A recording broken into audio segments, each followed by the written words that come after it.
Code Orange, I Am King.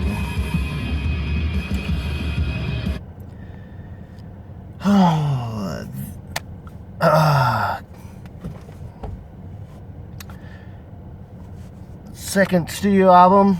Their first actual studio album is under the name, I believe, Love Is...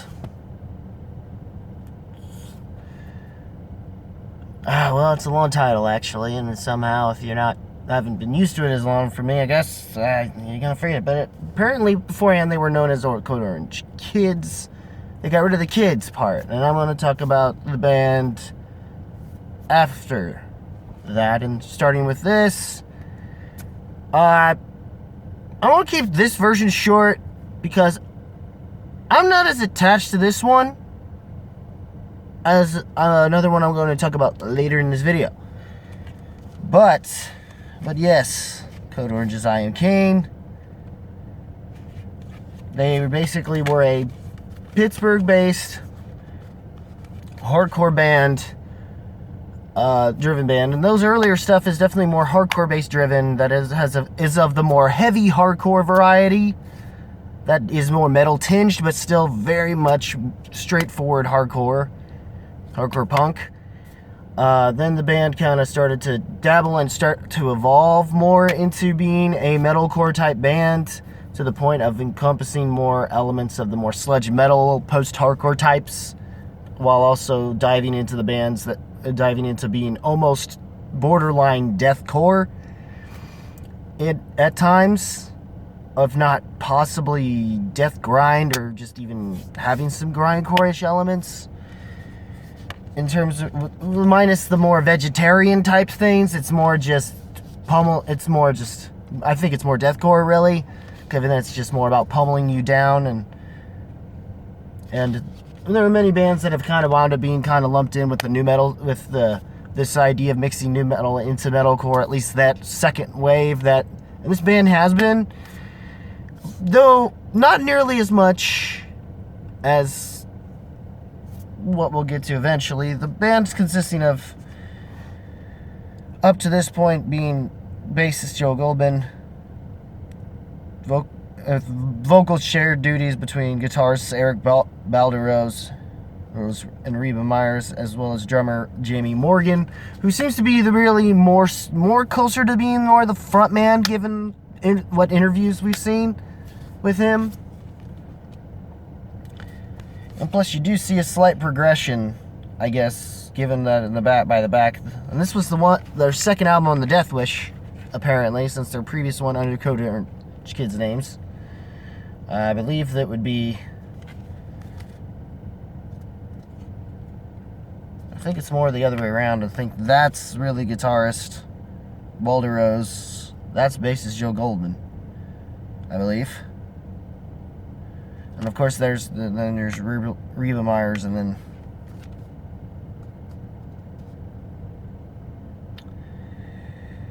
the only other Reba that possibly matters that's not named McIntyre. Can we say that at this point, please? Anyways, and most of this record, I think, is where they start to incorporate a little more shoegaze, grunge, and like you could sort of almost say that maybe to some extent Sonic Youth might have influenced a little bit of their music. A little bit. They don't go as weird in tunings and stuff as that band does. But the Sonic Youth technically did, and you definitely hear it. It doesn't become more, it seems like slowly but surely band certain other influences that are kind of fit in that sort of mold that they were, of incorporating elements of grunge, shoegaze, dream pop, industrial, and the like. That was kind of becoming of the alternative rock scene, which led to the band of Garbage. It seemed that starts to somewhat seep in, especially given that some people have apparently been comparing Reba Myers' vocals to Shirley Manson's a little bit. Well, no, I at some point had considered L7 at one point, but for some reason it escaped me for a while. And you definitely hear it a lot more. We'll get to that, but definitely for their sophomore effort, they definitely weren't a sophomore slump of a band, and that there was some potential to what this band would be. But I mean, given the band has titles of like, we're basically they're tough, edgy mother effers that will beat you to a pulp. And in fact, the band has at some point eventually wound up being having worked on a WWE wrestler, Bray Wyatt, his Fiend character specifically, his Let Me In, that specific theme has been actually done via Code Orange themselves, more so or less. Fun facts for some of you WWE fans out there, especially for some Schmeddon fans who somehow have stumbled on this channel for my Schmeddon Rocks. Here you go. Who are probably WWE fans. Here you go. But for me, this album is pretty solid. I've still got yet to get used to this one. In comparison to their follow-up album, which hasn't freaked me out nearly as much. But like, they always find a way to, like, apparently it's a thing where they try to end their album sometimes in a way that kind of does loop itself around, or in a way that just comes off abrupt, just to kind of just to be jarring and freak out on purpose. As they have like a theme for horror, it seems, and I think their videos kind of showcase that a little bit too. Even the stuff that's coming up with the new, I believe I want to say it's Indestructible. The name of the new album. I probably got it wrong, but anyways, we'll find out when we get to that review. But anyways, this is awesome. But so far, leading up until the new record does come out on March 13th, and of all things, Friday the 13th, they knew what they were doing, you know. They're still keeping horror themed, and Ice Nine Kills have nothing on them. Nothing. Further proof of that is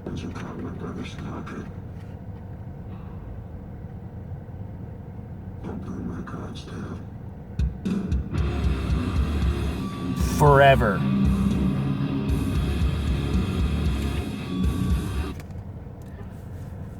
Oh, Code Orange is forever. Oh, this was like my first thing. I was between having listened to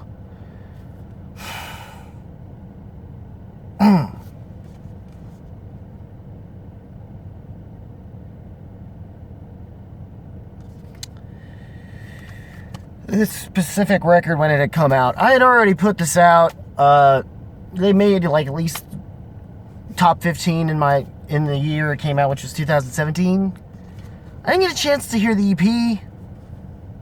Eventually, I do know they did something really cool with Corey Taylor, which I think might have played a slight part in what led to some really cool ideas for their latest, Slipknot's latest. So, I mean, yeah, Code Orange, they don't slouch. They ain't slacking. And also to go from what they were here to this. I mean, aside from pretty much some of them deciding to grow their hair out, and one growing a beard, and some fucking biceps to annihilate and pummel you with. Now that's what you call improvement. I mean, look at that. Look how swole that fucker is. Oh, but yes, Code Orange forever. Oh my gosh, just from the opening itself, like you just heard, just you're in for some nightmares. Basically, the only other thing besides Zoobly Zoo, this is for the Collider Live Sin fans, and just anyone who knows who the hell the wild man Josh McCouga is. Yeah, this is the only other thing that will frighten Josh McCouga that he will probably deny is from Pittsburgh. Besides Zoobly Zoo. Unfortunately. Oh, speaking of that. As of recording of this, I just realized his show that's on History eating history is supposed to be on the... Damn, I got to fucking go back home and tape it at some point. Damn it! Anyways,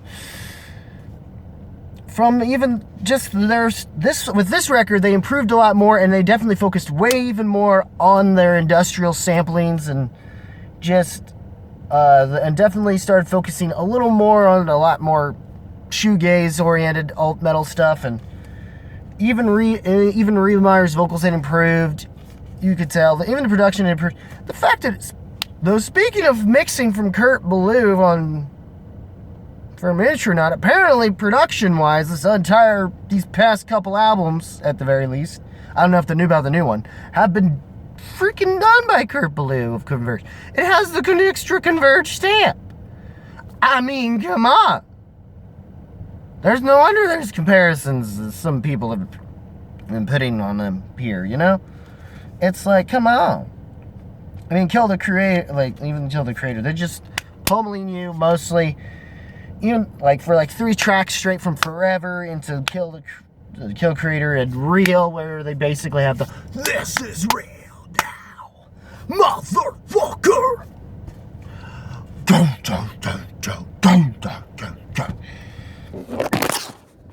I'm keeping that in. It's how you mosh. Anyway. And then, of course, Bleeding in the Blur, which is where they start really bringing in more, I think is a more improved idea of what they were trying to do on tracks like the beginning of Dreams in Inertia. But then, of course, you have your more, just The Mud, which has some killer ass riffs.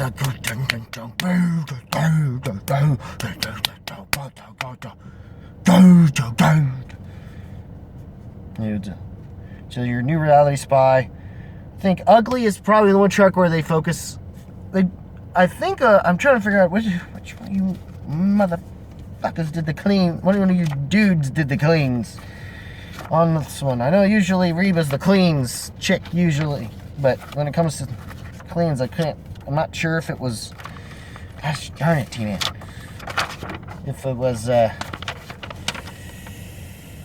Jamie or. I don't know if it was either Jamie or Shade. Well, now he just goes by Shade, by the way. He was Eric, I guess. Anyways, and he did a lot more sampling too, I think. So, yeah, it seems that he does the clean. I guess his cleans kind of show up around then. Whew. The only other additional thing is a guy named Willie Yip, I guess. That's about the only difference in terms of the production and mixing part of things, besides Kurt Ballou, of course. I'm not sure what band he was from, if anything.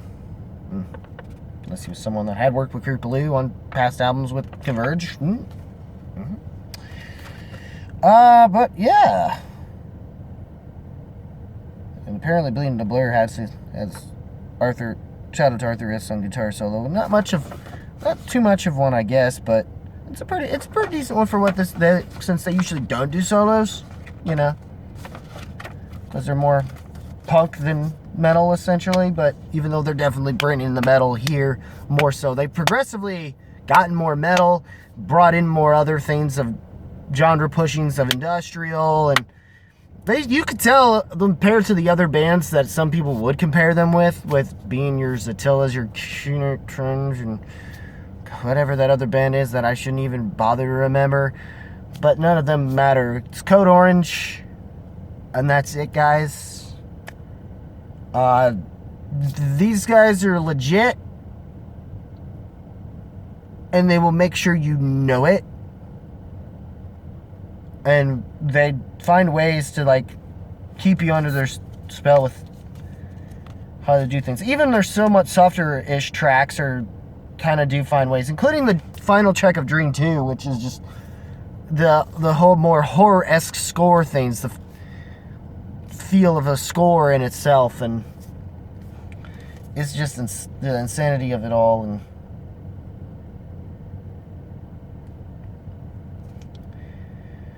it's just awesome.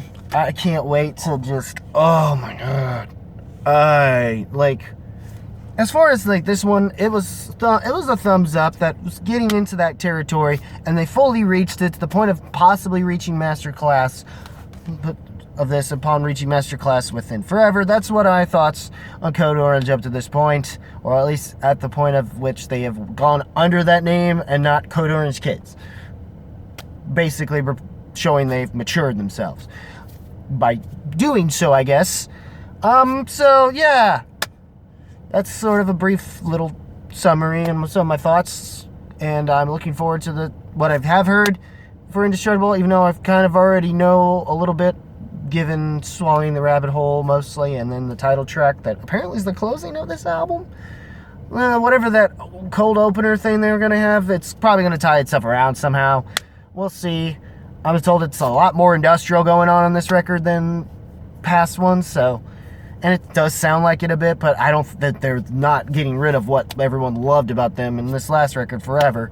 So we'll see how like things go. What did you guys think of these albums? What are you looking forward to the new one coming out on March 13th? Which is probably by and so on and so forth. I don't know if I'll get this uploaded to the day of this recording. I may wait until either the Thursday or the Thursday before its release or the day of its release, and then talk about, and while simultaneously uploading to Schmud and Rocks probably. Maybe, we'll see. I don't know, it depends on if the Free For All is going to wind up airing on the Saturday, because if so, I may want to get my thoughts out before then. But anyways, that's my thoughts. This is Rock Movies with Tyler. I'm Tyler. Keep it real, keep it rocking. Hit the like. If you like this video, rock that like button with thrust if you must.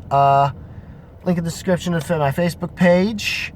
Before you do that, please hit the subscribe button. Click the notification bell as well, so you can get notified of what I've. Hopefully, if YouTube bothers to.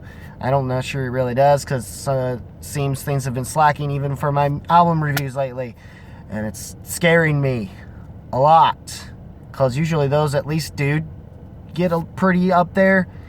You know? God, I miss being in having, 3 figures. To think I miss having 3 figures worth of views. But anyways. Damn you, YouTube. But anyways. What did you think? Leave a comment below. Let me know as always. And once again, as always, keep it rocking. It's Rockin' Movies with Tyler. I'm Tyler. And yeah. Also, like and follow me on Facebook. Link in the description below. And yeah, take care, y'all.